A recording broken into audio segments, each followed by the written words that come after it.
gosh. Welcome to Always Considered. I'm your host, Scott Bush.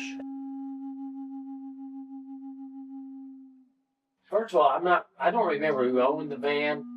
I don't think it was Yancey. I'm not really sure. But that's when I had the little shop. Mm-hmm. The very first one. Yeah. Well, you know John, Mm-hmm. preacher. Yep.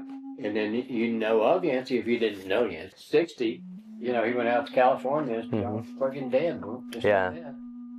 Yeah, I guess you can say, what a way to go. It's not a way to go. I'm going to lay in my bed. Yeah. That's how I want to go. Yancey.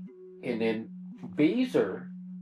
I've interviewed him, yeah. Have you met him? I haven't met him, but I've interviewed him over the phone. How long ago? 6 months, maybe less. Because he's been coming in and out of town. Yeah, I've heard that. And stayed with Joey, he's on his way to Ohio or someplace up north. I don't know where his daughter lives. And he'll be up there for a little while. But he was just here. I went over and saw him over at Doug Bartie's house. He was over there and Doug called me. Bee's in town. You want to come over and shoot the breeze, run around? So I went over there then.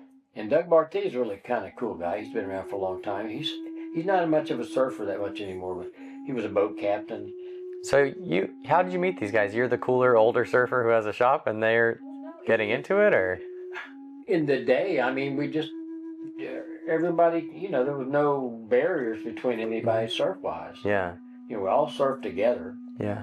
And everybody kind of knew everybody. Mm-hmm. Who'd you say you just talked to the other day? Joey? Joey Dillard. Yeah. I was in the water with him today. Oh, there you go. How's the surf today? Good. It's really good. Just didn't even look. I really didn't.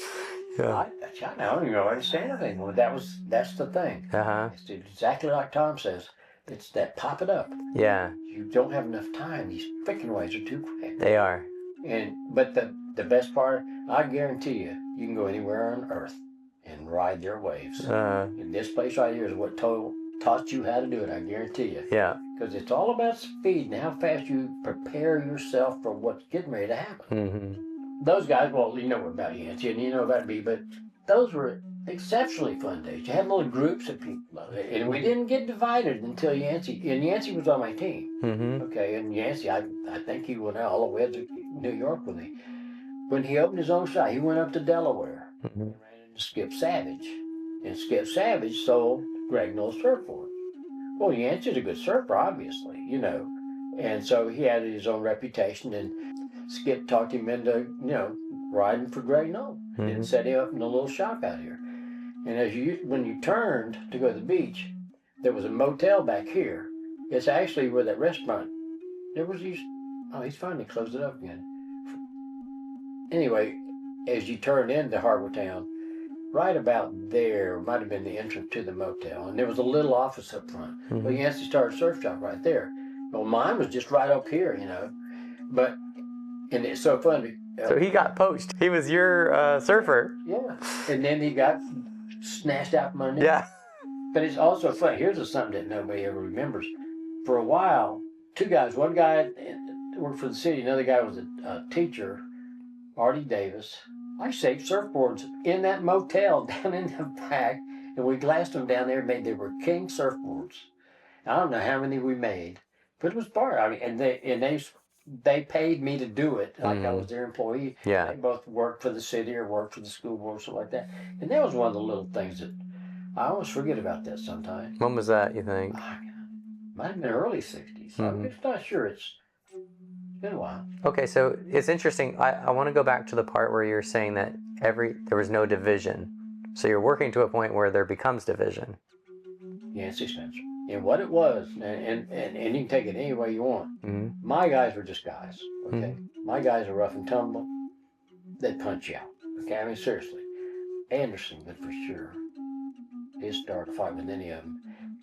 We were the bad guys, so to speak. I didn't get involved at all, literally.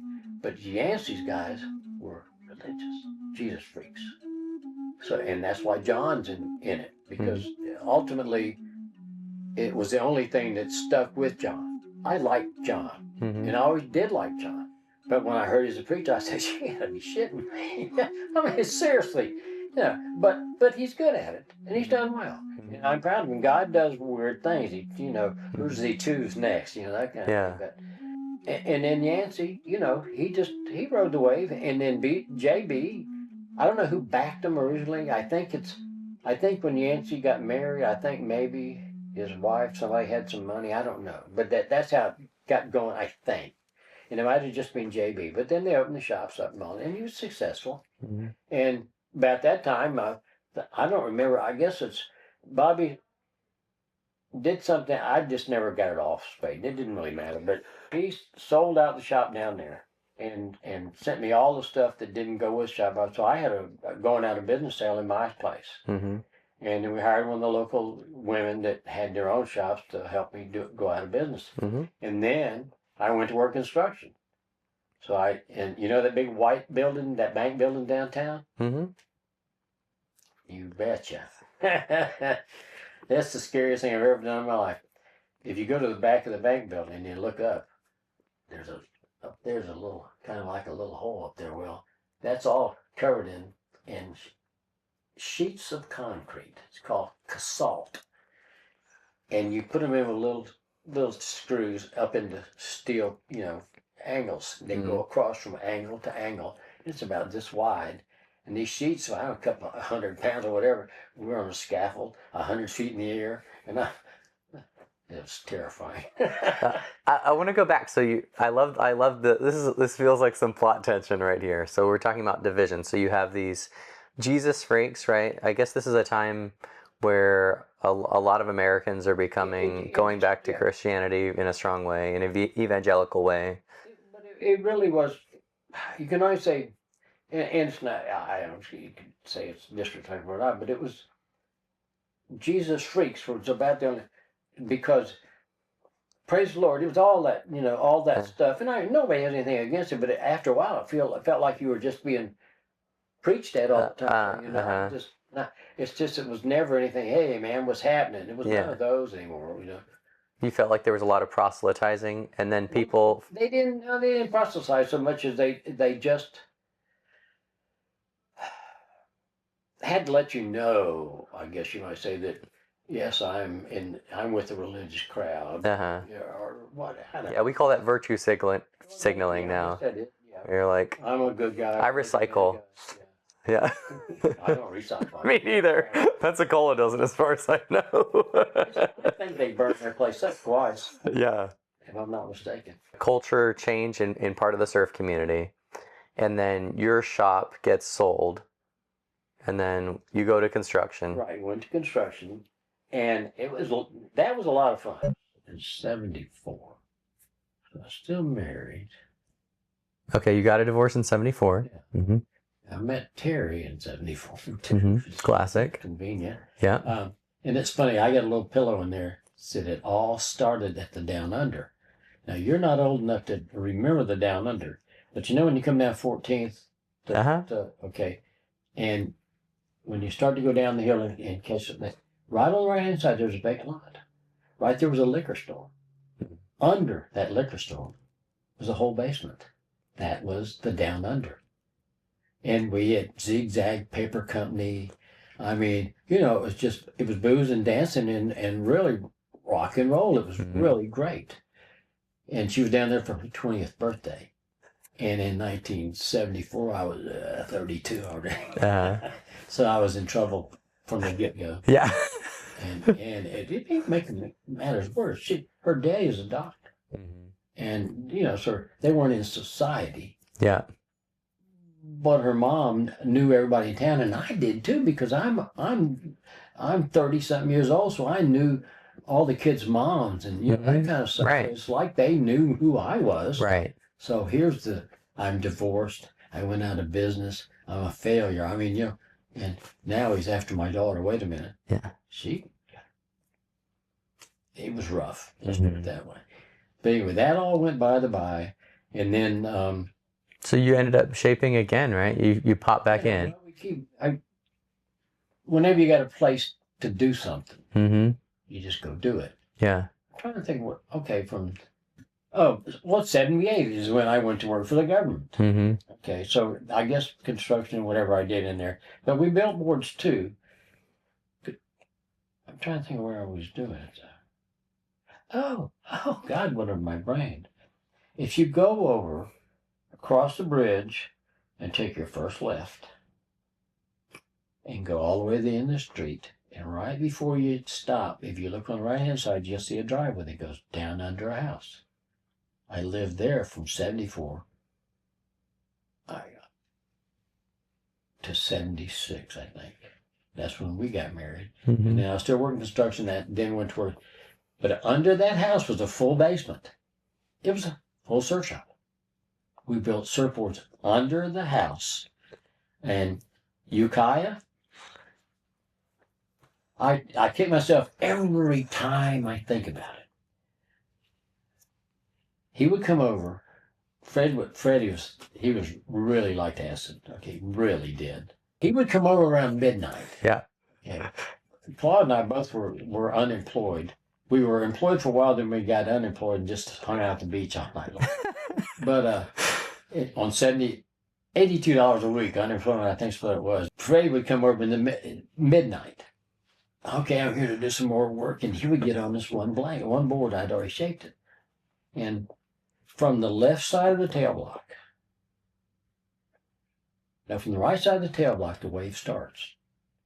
And the wave goes all the way around the board, all the way to the nose, all the way back. And this one guy climbing and dropping and going through sections and everything. And in the middle was a big lagoon and people surfing this whole board.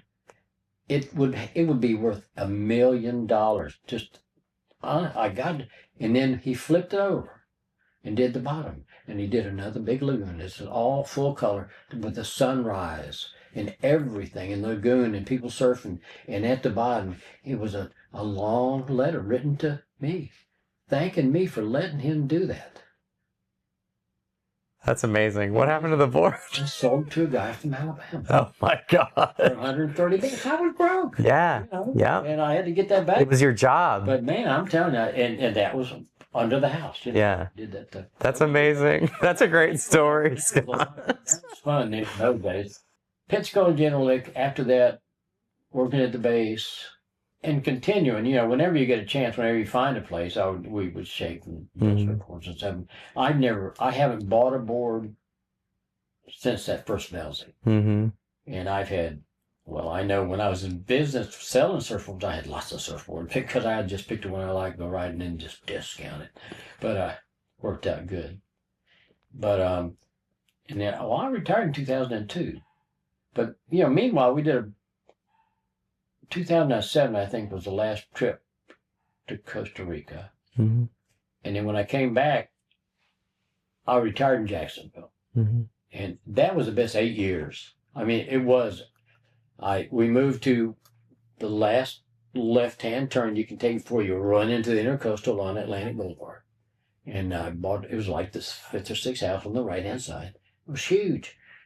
It was like 200 feet deep, a couple hundred feet wide. I worked third shift for 6 years just to, you know, then you could boost your retirement by that, you get that 10% increase. And then third shift was really good because third shift started on Sunday night. Well, you work any portion of a weekend, you get time and a half. Mm-hmm. So, you know, it just bumped the whole thing up and it was fun. There's no supervisors. Contrary to what people think. As soon as I went to work for the government, I really wanted to leave. Yeah. I mean, that's when I built wooden boats. I couldn't believe what I'd stepped into, laziness and all that. But you find out that they got their work done, you know, and it's fiberglass is one of the crappiest jobs in reality. Especially when you're working insulation, you're having to grind fiberglass and you only have a little vacuum cleaner trying to keep that shit off of you. Or you're wearing white coverall or Tyvek or something like that. That's what you did for the government? It was a... Yeah, we worked on helicopters. Okay. So we started out there at the base, and I'm a fabricator. So I built parts, repaired radomes and that kind of stuff. And then then they closed us up in 94. And so I went to Jacksonville. That's when I went to Jacksonville. I worked radomes again. We had been surfing at the pier, at Jack's Pier. And there's a break that got pretty close to the pier, and it was just close enough to everybody. We would do party waves. Everybody goes, and there'd be these peaks, and it'd be 10 people. Yahoo! But on one of those things, it was like 6 feet in. Like I said, right at the shore break, it's just, you can really get hurt if you're not paying attention. Yeah. But I wiped out and I did one of those. Mm-hmm. And I thought, Jesus, I just broke it. I mean, for a minute, I said, wait a minute. And then I realized I could move and I was okay. Mm-hmm. But I did hurt it. So, and doing radomes, when you're inside, you got to go inside, strip all the skin back out, and you got to replace honeycomb and all this vacuum. But it's all like this. Mm-hmm. And by then, I'm wearing bifocals eyes. Yeah. Even further back. Mm-hmm. I thought I finally had to have a neck thing operation because of that, but it messed my neck up a little bit. But then I retired in 2002 and came back here, and I went to work building some surfboards with Tom, or with Steve Stack when he had his factory over off Pace Boulevard. Mm-hmm. And he pissed me off so bad, I couldn't believe it. I'd known that kid forever. Mm-hmm. As a matter of fact, well, that's nothing. I used to shape surfboards in my shop in East Hill, Mm-hmm. put them in my El Camino, and drive across town over to Brownsville, because that's where Steve had his little factory. Mm-hmm. And I'd take boards over there, and I paid them to glass them for me. Yeah. So, and that kind of went on, and then he shut that down, went to this place, it was a huge warehouse kind of thing. And I went there, and I shaped and stuff. And the little son of a bitch charged me $25 service charge for using his shop. Per board? Yeah. So fuck you. And we really haven't had much to say to each other. Yeah, It's yeah. been a lot, and I feel bad about that part. Mm-hmm. I've been to his house at Christmas time and all. Yeah, you guys were family. Yeah. And we just never got. Well, I just really never even run into him again. Yeah. He does. He's pretty highfalutin. His daddy was in. His father-in-law owned Floral Tree Gardens. Mm-hmm. Money, lots of money. So he did work on yachts and stuff like that. So he's moved on up another notch in society here. Mm-hmm. But Tom is just a regular guy. He truly is. I don't know how well you know him or not. Not very well. Met him once. He's got his own ideas about things, and he sticks with it. You can't talk him out of it. That's the way he feels, But he glassed and sanded, and I shaped. Mm-hmm. And we made a few boards downtown. Mm-hmm. It's just kind of not over yet. You know what I mean? Mm-hmm. Like I say, it's surfing right now for me. I don't have any problem catching the waves. It's that popping up business. Yeah. But then that's what Tom says. You get a little board that floats good, and you just want to. Yeah. We're not getting out. That's the Brenda Stokes thing. Just belly board. Yeah. But that's shitty shit.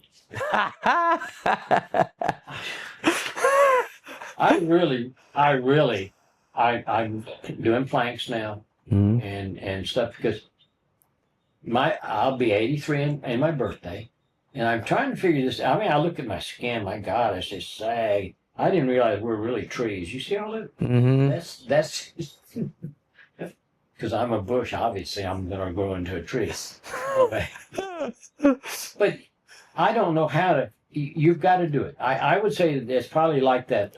What the donkey kick would probably be appropriate. Uh-huh. Where you go down, kick your legs out, and then pull it back up your chest. Mm-hmm. Because that's basically you're pulling your legs up and then standing up. Yeah.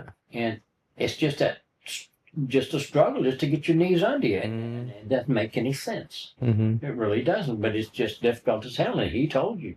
And I'm telling you, it's the truth. Yeah. If you can't do anything else the rest of your life, remember how to do the donkey kick or whatever it is. Because I'm going to. We're talking about a burpee? What are we talking about here? Huh? A burpee? I know what you call them, where you squat down and then kick your legs out behind you. Oh, like. Yeah, like that. Yeah. I don't know what you would call it. Well, I thought it was like a donkey kicker. No, so I don't know what it is, but that, you see, it's easy now. Yeah. Well, how old are you now? 38. Put 50 on it. Yeah. So, I mean, yeah, it really just gets to be that way. And it's, hell, I used to have arms, all that stuff, Mm-hmm. but it just goes away. Yeah. And it doesn't matter what you do, evidently. Yeah. It gets harder and harder to get where you want to go. Yeah. I still can do all the physicality things I need to do. The only thing about me now is my hands are fucked up. Yeah. I got a trigger finger on this one here. If I could get rid of that, I'd be okay again. When I shaped, this finger here, this is the way the trigger was here. Mm-hmm. And you said, well, it's a natural occurrence. It screwed it up. Mm-hmm. So anyway. Well, if someone wanted to get into shaping nowadays, do you think that's a good... I know you said it was your art. If someone wanted to shape, would you advise them? It's also a mechanical thing, though. Uh-huh. So it's if you have any skill level at all, if you can use your hands, if you can walk a straight line without going like this, you can shape. The board shows you what to do. I mean, once you cut a plan shape, then it's really a question of getting it down to the thickness that you want it to be. And you don't want to go past that thickness because you can't ever put it back. You could always get a little high, and bring it down. But even then, you just create more work for yourself because you got to worry about the stick. The stick's always going to want to stick up on you. So you keep trying to get it down, keep fucking up your phone. Pretty soon you got your board too thin. Yeah. But you do all the thickness part. Then you do rails. And again, rails determine what you want to do with the board. I mean, the bottom, don't get me wrong, bottom planning and all that stuff, but the bottom has to do with the rails too. Because the bottom comes over here and says, okay, where are we going to be? We're going to be up here. We're going to be down here. You know what I'm saying? Because the further you go down you go, you got more hard rail in the wave. But that same hard rail is going to fall in the wave and trip you. So then you put a little curve on it so that now it doesn't trip as easy. But the softer that rail gets, the softer your turns become. But then again, the board becomes easier to ride because it becomes more forgiving. Yeah. But it doesn't go as fast. So you don't make as many sections. You want something that goes as fast as you can go, but still remains a little forgiving. But I've made boards that were complete railers. I mean, from one end to the other, it was just like that. It's a hard rail. All the way around. And those sumbitches were fast, but they're skittish. Yeah. And you can nose right the dickens out of them, but they want to slide around on you because they were like that. There was nothing letting it get in the water because you got to be in the water to be able to have control. Otherwise, you're at the mercy of this little skateboard on water. Yeah. But I got my planer. You ever seen a skill planer? Yeah. Okay. I've never seen one at work though. Well, you got any work. Well, next time when you get a spot in Sean's place. I need to do that now. I need one more. Yeah. So it seems like you've maintained a healthy relationship with your wife. Would you say that's true? It seems like she still likes you. What kind of things have you learned in the years of being married? Number one, the first marriage, I would say that I was mostly to blame, because I was always gone. You're not always right, but you're not necessarily always wrong either. There's too much middle ground, and you got to go for the middle. You got to. And anybody can butt heads, but it's as they say, it's the bigger man that can accept, not necessarily a defeat, but some sort of compromise. And compromise is an ugly word too, though. Because we just quit. Okay, we didn't. Nobody won. We gave up. Yeah. And that didn't solve whatever was going on. But you got to be willing to talk, and you got to be friends. If you're not friends, there's only thing you can be. If you're not a friend, you're an enemy. Yeah. So you need to be a friend with somebody you say you love. You know what I mean? And how do you keep a friendship? Well, people don't realize it, but just because it's somebody you really know well, like your wife or your girlfriend, doesn't mean you can't offend them. Okay. Right. Try not to offend the person. And because you know the things that are offensive to them. Yeah. Well, that's what I say. You compromise. Yeah. And then you try to get away from that compromise and just accept, like I said, not defeat. Just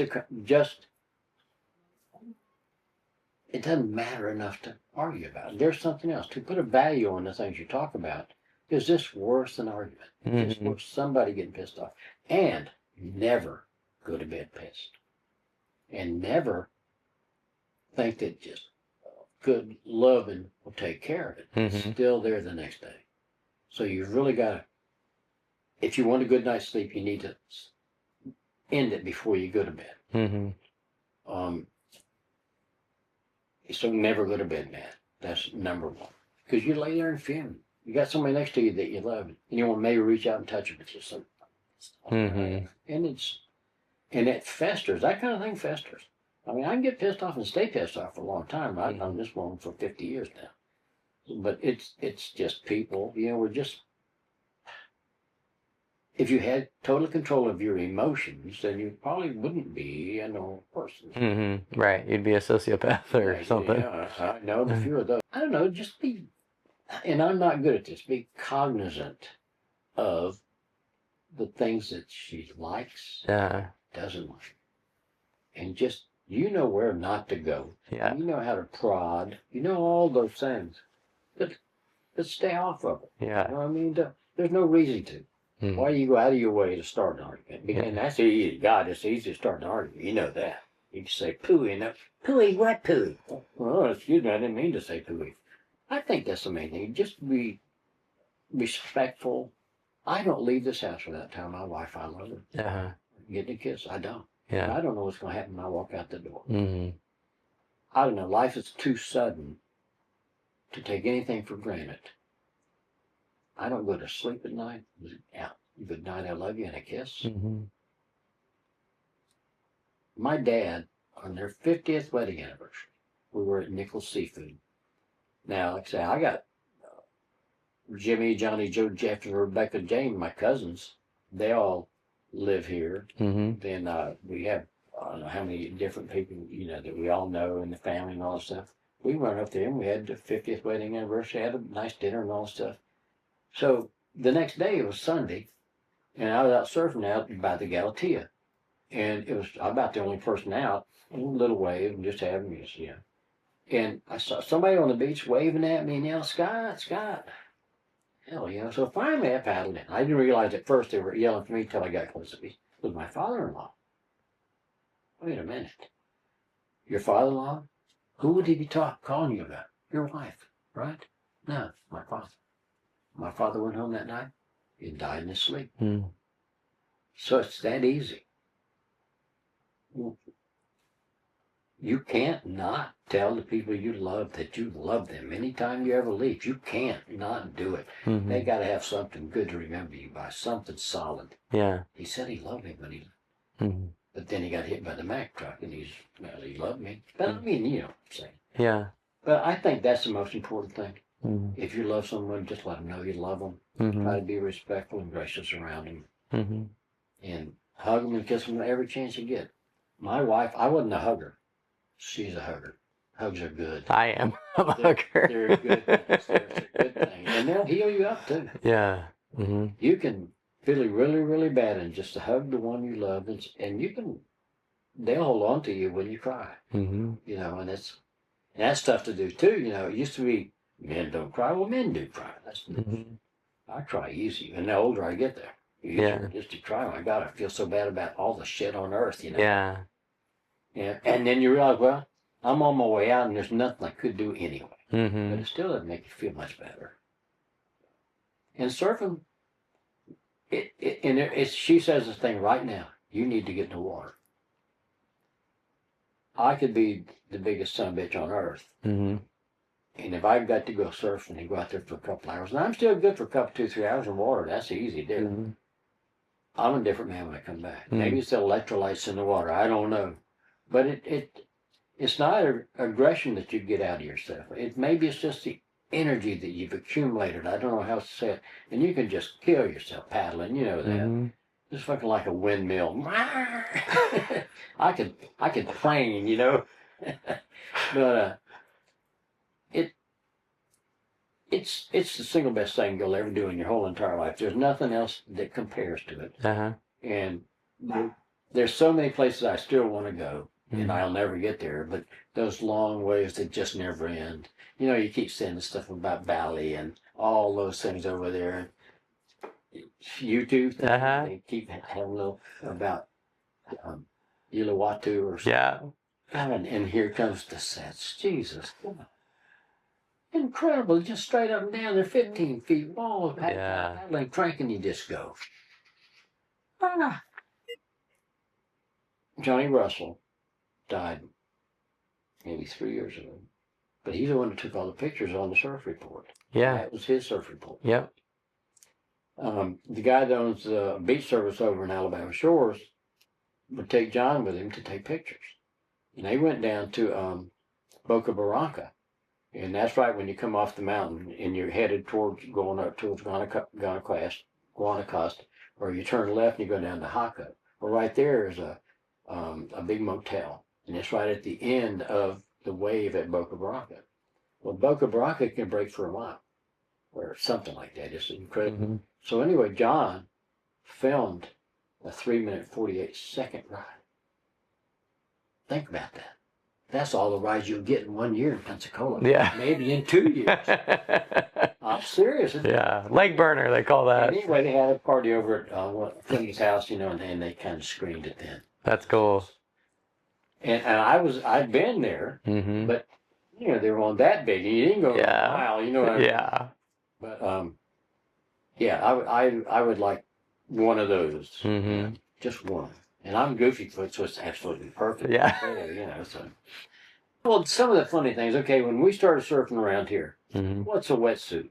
Yeah. I have no idea. Yeah. You get a wetsuit with those long flappy tails on, right? Or if you really thought about it real hard, you could wear a sweatshirt. Then you'd be warm, right? Well, that's not true because it gets wet and then you get cold. Yeah. So we know that doesn't work. But one of the best ones, Tom remembers this, but down at the Surf and Sand, the cottages, one day we put in at the pier, and it was I don't know, I would say it was huge, okay, and it was, I don't know, 30-something degrees maybe, but it was freezing cold, and no wetsuits, and Tom and I started out. I'm the only one that got out. So I got out there, and the current's really going to the east, and I'm trying to catch a wave, couldn't catch them. They're big and going fast, and pretty soon I'm getting really cold. And I'm thinking if I catch one of these, somebody's just lose my board, I could drown. Mm-hmm. Pretty seriously. But so anyway, I kept drifting, trying to catch that wave, trying to catch a wave. Well, he saw me, he knew I was trying to get in, and it just wasn't, nothing was cooperating. So anyway, he got in the car and he drove down the Surf and Sand. And by the time I got to the beach, I couldn't pick my surfboard. Yeah. I couldn't hold on to it. Mm-hmm. He had to carry the board to the thing, wrap me up. I thought I could have died that day, Mm. but didn't. So there's always a plus to there. But it's just little things. It's nothing spectacular. I haven't had a spectacular life. I've just had a kind of steady fun. The most fun of all is when I worked for Challenger, and he went to the East Coast all the time. I mean, I surfed all the time, and got paid for it. It was wonderful. You've lived 82 years, almost 83. When's your birthday? For the 5th of June. Okay, pretty soon. What would you say for me as I'm getting older and I know life goes by very quickly? What would you tell me as I live these next couple decades? To start off with, and I hate to say this, it'd be nice to think that you can enjoy your life when you're young, when you can really enjoy it. Mm-hmm. But if you make enough time, and time is the one thing that there isn't enough of it. 24 hours isn't really enough in a day to get a lot of stuff done. Mm-hmm. So you got to really parse your time out just right. I mean, if you know the surf's going to be up, you can watch the weather, you have it in your mind, and you can figure out what you got to do. If you got a job to go to the next day, then you either got to figure you get up really early and go surfing, or you're going to have to go in the afternoon and hope the wind didn't blow it. So it's kind of planning your life to get the most out of the time you got now and making the very most money you can make. Mm-hmm. And no matter what anybody says, it's all about money.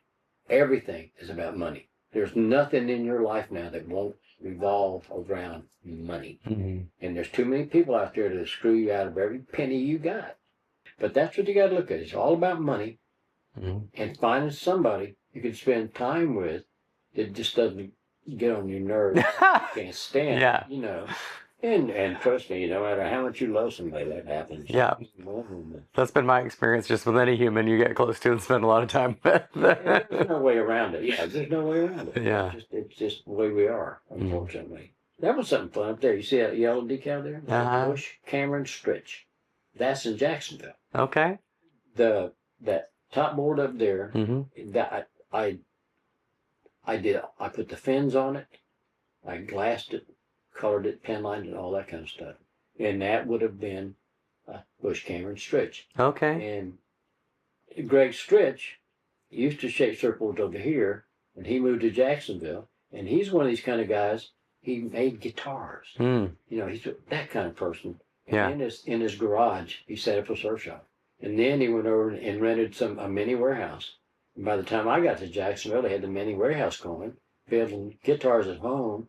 He was a teacher out at Starbase at the Air Force Base. I Mhm. don't know the name of it. He was an instructor out there and did this. He was one of those kind of guys. People, In everything. they invent time too. Mhm. I don't know how you do all this. Yeah. You have time to do it all. Time management and money. There you go. I like that. That's how you take care of your life. Mm-hmm. You manage your time and make the most money available. And when you have a chance to go do something that's not going to hurt your money flow, it's not going to damage your marriage, like, a nice vacation or something like that, just, you got to do it. If you don't do it, you will burn out. It's the truth. You just get so tired of going to work. I don't know. Never quit surfing. Pay attention to your time. Make all the money you can. Love your person all the time. Mm-hmm. And as far as shaping's concerned, it's really, like I say, it's ultimately simple. It's just a question of, can you, when you shape the board, that line's got to run from this point to that point without that in the middle of it. Mm-hmm. And those are the kind of things that are harder to do. Because even with a planer, you can start and stop, and then you made a little dip. Ah, shit. So maybe it'll come out on the next pass, or maybe that was the last pass and you fucked it up. So now you got to figure out how to sand it down without it, fade it back in again, make everything look nice and flow. And it's all about the flow. It's got to look like it's going to slide through the water. Well, it ain't going to slide through the water. Yeah.